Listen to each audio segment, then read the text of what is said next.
Je vais vous raconter une histoire, celle d'un être vivant, un soir d'été, qui, alors que les températures viennent à peine de chuter, s'allonge dans les herbes d'une prairie.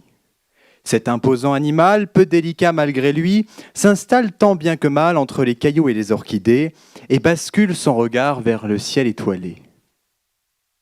Il savoure ce qu'il nomme silence, c'est-à-dire, dans le cas présent, le chorus incessant des grillons mâles et le hurlement grinçant des chouettes. Il regarde, avec vous, ce ciel étoilé, infini, et dans son esprit, entre l'émerveillement et la curiosité, naît un questionnement. Qu'y a-t-il là-haut ? Eh bien, figurez-vous que si lui se pose la question, la tête noyée au milieu d'une prairie, d'autres ont fait de cette quête de la vie extraterrestre leur chemin de croix.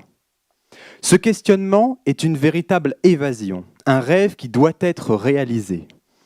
Et les années 80 marquent un vrai tournant dans cette quête à l'inaccessible.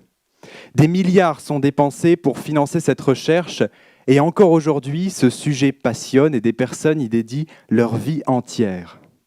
Très bien. Si je vous dis maintenant que notre histoire se passe dans un pays très lointain, si lointain que je ne peux vous préciser sa localisation au risque que vous vous perdiez dans votre imagination. Ce pays est rythmé par des guerres, des famines, dirigé par une civilisation née sur le sang des autres peuples, un climat de malheur et de terreur plane en permanence. Les territoires sont dévastés, pollués, les habitants pratiquement tous exterminés, et pourtant les derniers survivants trouvent encore des raisons pour se taper dessus. Persiste tout de même un rêve pour lequel, ensemble, ils ont dépensé des sommes astronomiques, explorer l'ailleurs.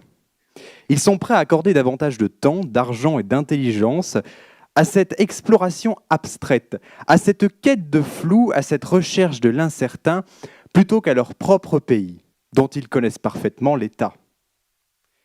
Quittons ce pays et revenons à présent dans la prairie au milieu des grillons. Ces deux histoires sont sensiblement les mêmes.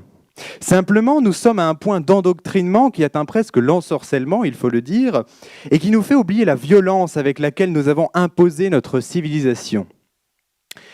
Nous sommes des voyageurs. Nous sommes émerveillés par l'ailleurs, les paysages que nous likons sur Instagram et les écocides qui nous heurtent au plus profond de nous-mêmes à travers nos écrans ne sont jamais chez nous. Cette concentration de notre sensibilité vers l'extérieur donne naissance à des situations plutôt cocasses. Le dimanche après-midi, vous êtes parti vous promener avec votre voisine à la campagne. Elle vous rapporte son choc presque traumatique de son voyage en Norvège l'été dernier. Elle trace un paysage chaotique ponctué de coupes rases, la terre mise à nu, le sol jonché d'arbres abattus. Le présent est triste, violent et vous bouleverse radicalement. Vous marchez donc sur un joli petit chemin de campagne entouré de champs labourés, le trajet rythmé par des petits bosquets de chênes dans lesquels chantent pinsons et mésanges.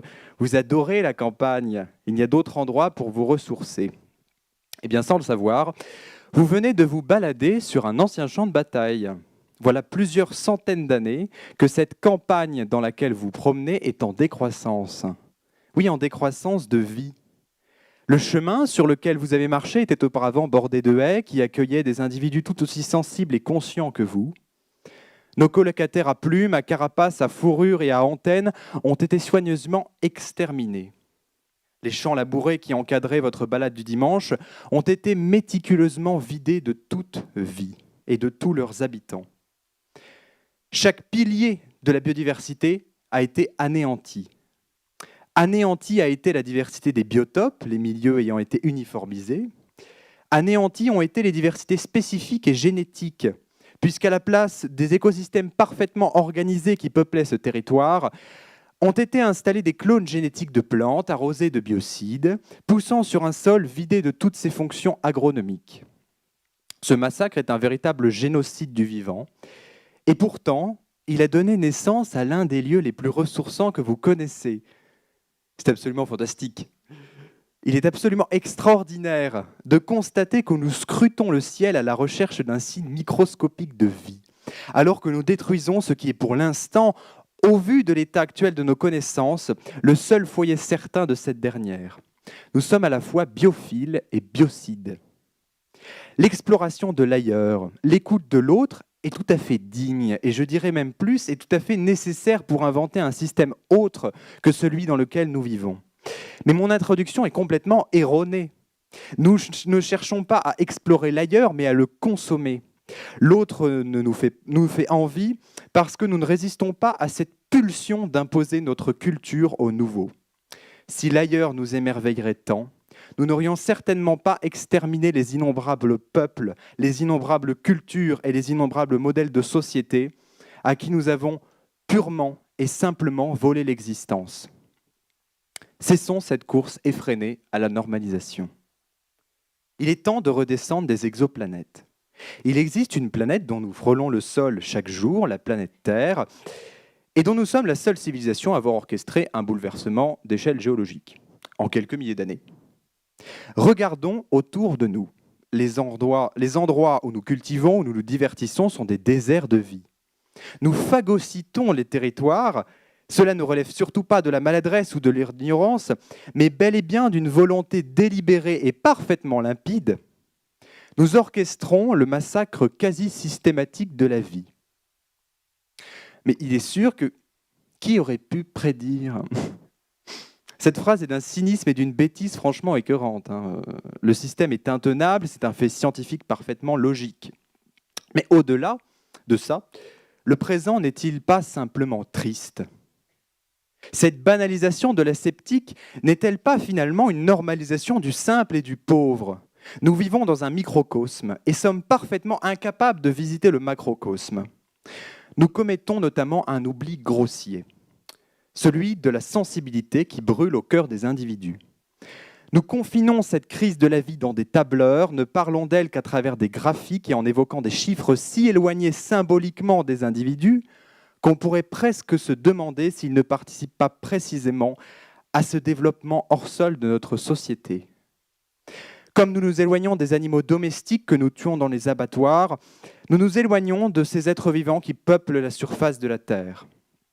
La vie ne rentre pas dans des cases, et on ne peut pas résumer un génocide à un nom qui s'efface d'une liste.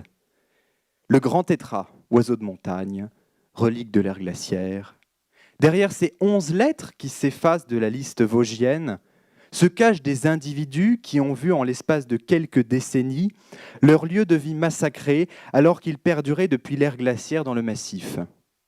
Il n'est pas extrême d'affirmer que le ski a persécuté des populations entières d'animaux. Ce n'est que la traduction littérale de l'extinction d'une partie de la vie faune de montagne. Les mots ont un sens, c'est bien pour cela qu'ils ont été créés.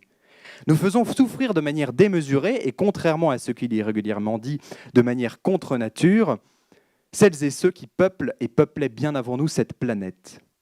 Pire encore, nous leur volons leur droit d'exister en supprimant précisément ce qui leur permet d'exister. Et là est la traduction littérale de l'extinction des espèces. Tout cela est bien triste. Mais le point essentiel, souvent oublié dans cette société où le bonheur est confiné à la marge, et que ce système biocide cultive en plus un profond malheur au sein de nos propres populations. Ne nous arrêtons pas au durable, évoluons vers le souhaitable.